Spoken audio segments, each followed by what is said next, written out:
নমস্কার বন্ধুরা, গ্রাম্য পদ্ধতিতে মাংস রান্না কে কে খেয়েছেন, তাও আবার কাঠের উনানের জালে। খেলে একবার, আশা করছি আর কোনোদিনও ভুলতে পারবেন না। আজকে আমরা বানিয়েছি কাশ্মীরি চিকেন, একদম গ্রাম্য পদ্ধতিতে। অবশ্যই এটি চেষ্টা করুন আপনারাও একবার বানাতে। দেখুন কত সুন্দর গ্রামের পরিবেশ। এইখানেই কিন্তু আমরা কাশ্মীরি চিকেন বানিয়ে দেখাবো আপনাদের, তাও আবার কাঠের আগুন জেলে। তার জন্য আমরা চিকেন নিয়েছি আর তাকে হালকা করে ম্যারিনেট করে নেব। তাতে দেব লঙ্কার গুঁড়ি, হলুদের গুঁড়ি আর নুন 1 চামচ করে দিয়ে 15 মিনিট রেখে দেব। এরপর কড়াইয়ের মধ্যে তেল গরম করতে দেব। তেলটি গরম হয়ে এলে তাতে দিয়ে দেব চিকেনগুলি। তবে চিকেনগুলি বেশি ভাজার প্রয়োজন নেই, মোটামুটি নর্মালভাবে ভেজে নেবেন।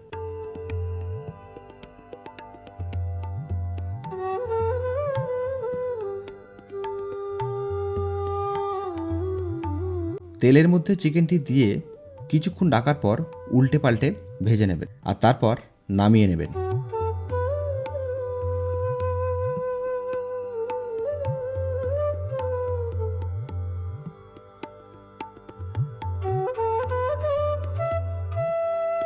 এখানে আমাদের ভাজা কমপ্লিট হয়ে গেছে।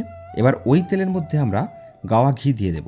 গাওয়া ঘিটি গুলে গেলে এবার তার মধ্যে আমরা শুকনো লঙ্কা, জিরে, গোটা এলাচ, লবঙ্গ, দারচিনি আর তেজপাতা দিয়ে ভালো করে ফোড়নটি রেডি করে নেব। তারপর ওর মধ্যে কুচানো পেঁয়াজ দিয়ে দেব।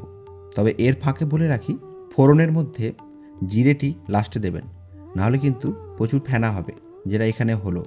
তারপর কুচানো পেঁয়াজটিকে একটু ভালো করে ভেজে নেবেন আর ভাজা হয়ে গেলে তারপর তার মধ্যে আদা রসুনের বাটা দিয়ে দেবেন। যখনই কড়ার মধ্যে আদা দেবেন তখনই কিন্তু ভালো করে খুন্তি চালিয়ে নাড়তে হবে, না হলে কিন্তু তলা ধরে যাওয়ার একটা ব্যাপার থাকে।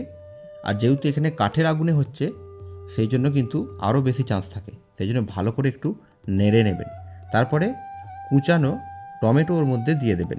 এখানে কিন্তু আদা আর রসুন ছাড়া বাটা কোনো কিছুই নেই। আর কড়াইয়ের মধ্যে টমেটো দিয়ে দিলে আর ভয়ের কিছু নেই, কারণ তলা আর ধরবে না। টমেটো আর বাকি মশলা যাতে তাড়াতাড়ি গলে যায়, সেই জন্য কিন্তু এখানে নুন দিয়ে দেবেন। তাহলে দেখবেন তাড়াতাড়ি এগুলো গলে যাবে। কারণ গ্রামের মানুষের হাতে সময় কম, তারা বিভিন্ন রকম কাজ করে, তারা এইভাবেই তাড়াতাড়ি রান্না করে ফেলে। আর ততক্ষণে এদিকে আমরা কিছু গুঁড়ো মশলা দিয়েছি। বলে দিই আপনাদের কী কী দেওয়া হলো।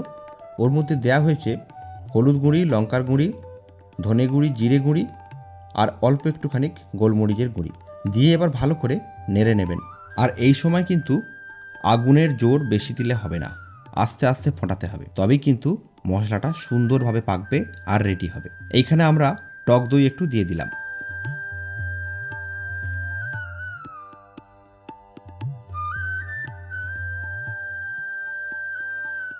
টক দই দিয়ে একটু ভালো করে নেড়ে নেবেন। আর যখন এগুলো দেবেন তখন আগুন কিন্তু একদম কম রাখবেন। তারপর একটু ফোটার পরেই দেখুন পুরো কালার চেঞ্জ হয়ে যাবে, যা এখানে আস্তে আস্তে হচ্ছে। আর এই কাশ্মীরি চিকেনে একটু কাশ্মীরি লঙ্কার গুঁড়ো দেবেন, তবে কিন্তু এটা খুব সুন্দর দেখতে হবে আর কালারটাও খুব সুন্দর আসবে, তবেই কিন্তু মানাবে এই রান্নাটা।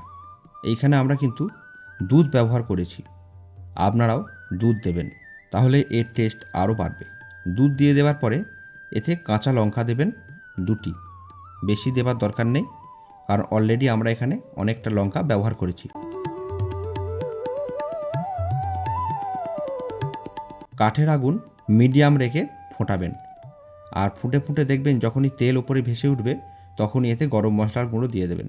দিয়ে একটুখানি নেড়ে নিয়ে ওর মধ্যে ওই ভাজা চিকেনগুলি দিয়ে দেবেন।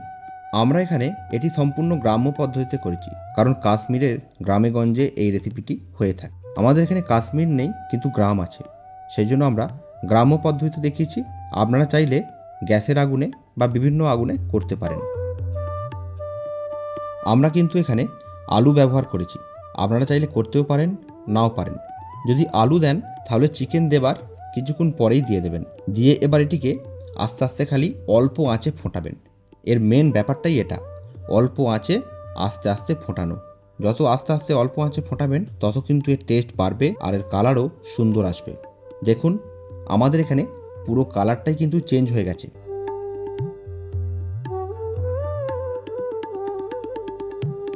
চিকেনের ওপরে তেল ভেসে উঠেছে আর চিকেন আলু সিদ্ধ হয়ে গেছে। তার মানে আমাদের রান্না কমপ্লিট। এখানে আমরা ধনেপাতা দিয়ে দিচ্ছি। আর যারা এই ভিডিওটি এখনও দেখছেন কিন্তু সাবস্ক্রাইব করেনি চ্যানেলটাকে, তারা সাবস্ক্রাইব করে দিন, কারণ এরকম সুন্দর কন্টেন্ট আমাদের চ্যানেলেই আপনারা পাবেন। এখানে দেখুন কাশ্মীরি চিকেন রেডি, আর এর কালার, টেস্ট, টেক্সচার সব কিছু কিন্তু পারফেক্ট হয়েছে। এরকম ভিডিও পাওয়ার জন্য আমাদের সঙ্গে থাকুন। সবাই খুব ভালো থাকুন। নমস্কার।